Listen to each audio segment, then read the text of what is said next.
I am a 28 years old female. And I do babysitting on the weekends to make extra cash. There is one family I definitely should have phased out by now, but the kids are cute, and if I don't have another job, it's easy money. My issue is, the mom is never home on time. She used to not give me return times, but finally I started asking as it made it impossible to get anything done on the weekends. I'd go babysit so she could go to brunch, but she'd be gone from 11 a.m. to 7 p.m. My whole day was gone. After that, she'd start giving me times but never stick to them. She wouldn't even call to tell me, she'd just stay out. On Saturday, I got to her house at 6 and she was supposed to be home by 9. I told her she needed to be on time because I had plans to go out with friends. I was even getting ready at their house after I put the kids to bed. She promised. Of course, 9 o'clock rolls around and she's not home. I call her, no response. Text, no response. Another hour. Nothing. Still calling and texting. Finally, it is midnight. By this point, my plans are long ruined, but I'm pissed and exhausted. I call her and leave a voicemail saying if she's not home in the next hour, I'm considering the kids abandoned and calling the cops. I also text her this. I try calling her 30 minutes later and it goes to voicemail on the second ring. I text her again and she leaves me on read. If she had reached out saying, hey, I'm staying out until X time, I would have stayed. I don't know any of her family nor the father of the kids, so I can't call them. I gave her a grace period of 15 minutes and tried calling again, finally called the cops, non-emergency line. They showed up and I showed our agreement in text from earlier in the week confirming that she'd be home by 9. They tried contacting her, didn't answer. I was dismissed and they took the children to the police station. I go home and go to bed. I am awoken at 3 a.m. by a frantic call. It's her. Where are the kids? Why am I not here? I tell her I followed through on my threat, check the police station. She cursed me out, I hung up and went to bed. The next day, she sends me an essay saying the kid's father was called and there's a DCF investigation launched against her. She called me every name under the sun, but I didn't think I was wrong until I spoke to a friend with kids. She said I should have just waited it out and refused to ever sit for her again. She asked if her potentially losing her kids was worth me being petty. So recently, I found out my 15-year-old son, Jacob, pulled an incredibly cruel prank on one of the girls I'll call Ashley, that's in his friend group. I know this girl, she's been to our house and even attended Jacob's birthday party a month ago. She seemed incredibly sweet if not a bit shy. So when my oldest son, Mark, he's 17, came to me and told me Jacob had asked Ashley out on a date as a prank, I was stunned. I of course asked how he could know this, hoping as any mother would that it wasn't true. But Mark showed me the family tablet we all use, but mostly my sons do, and it seems Jacob forgot to log out of his chatting app, Discord. I read the long series of messages between Jacob and his friends as they mocked Ashley all through this heartless prank. I was speechless. And that's not even getting into how he was talking, like he was some thug and not a 15-year-old living in a gated community.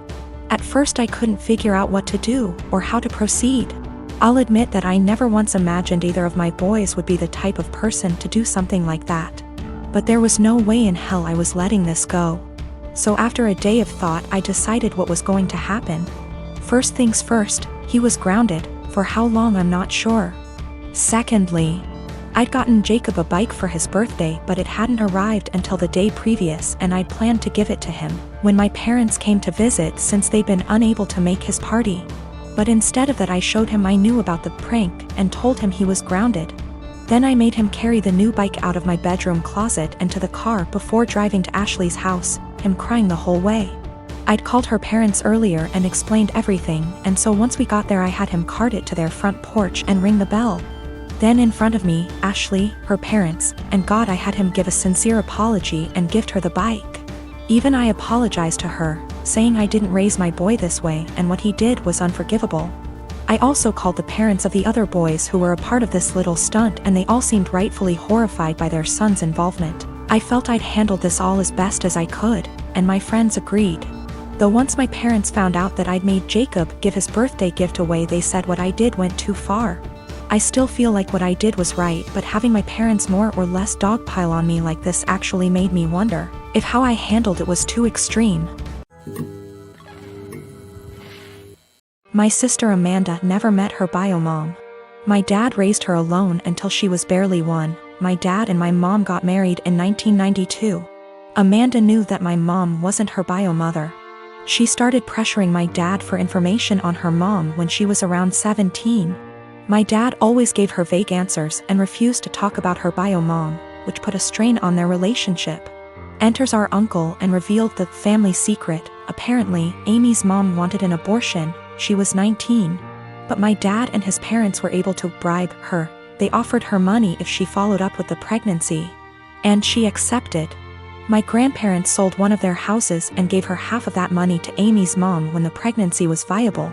And the other half she received when she waived her parental rights over Amy to let my mom adopt her when she was 4. My uncle wasn't supposed to tell her that. My grandparents were furious. Amy stopped her crusade to meet her bio mom, and her relationship with my dad went back to normal. Amy never mentioned her bio mom again. Dad got her into therapy after that. A month ago, Amy found out that she was pregnant. The pregnancy was an accident. She switched birth controls. The problem being, Amy is about to start her surgical residency and her hours are insane. It is basically impossible to raise a baby while working in that rhythm, so she wanted an abortion. The problem is that Mark, her fiancé, 6 years together, wanted her to keep the baby. It caused a big fight. In a move to convince Amy to keep the baby, Mark told Dad about this. Until that point, no one in our family knew about this. Dad talked with her, and they got into an enormous fight. Amy got the abortion 10 days ago. Mark ended up breaking up with her. She is obviously really sad. My dad was acting like a jerk. He was pretending that Amy didn't exist. He didn't want to talk or see her. So on Christmas Day, we were exchanging gifts. When everyone had already finished giving each other gifts, Dad got up and gave Amy her present. He gave her an envelope in front of everyone and told her to open it. It was 3 pictures with something written on the back, a name, an address, and a phone number.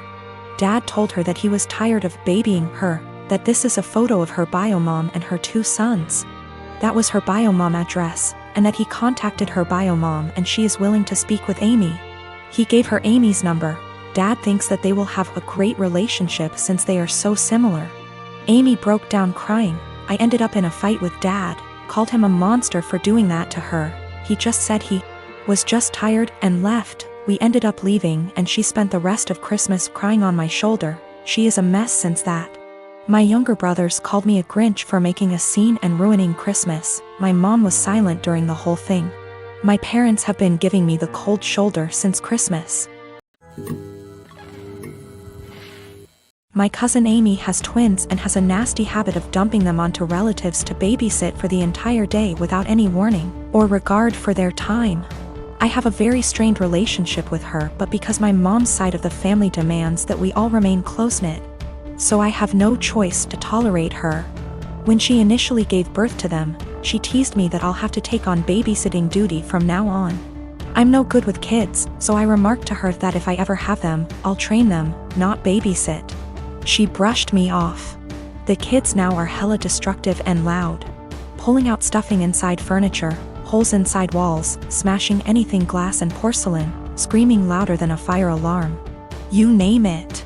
When it was my first turn to deal with them, I immediately walked with them to the store and grabbed the biggest bag of M&Ms I could find and trained them so that every time they follow my orders and behave, they get one. If they misbehave, I get one. Soon enough, every time the kids were dumped on me, they went with my guidelines and behaved. Whenever I say sit, they sit at the table. When I say stay, they don't leave that spot, etc. 2 days ago there was a party planned with the whole extended family. I know, pandemic. Didn't want to, but Mom insisted, and I grabbed the M&Ms since the twins were there. Arrived, twins were being so destructive, an entire tray of food was spilled. That all the adults had enough and yelled at Amy to control them. She vomited the same excuse of them just being kids and they'll grow out of it eventually. I shouted the twins' names and shook my M&Ms bag. They came running over to me and I popped 6 pieces into my mouth for their misbehavior. I told them to go clean up the mess or no candy all night. They do so.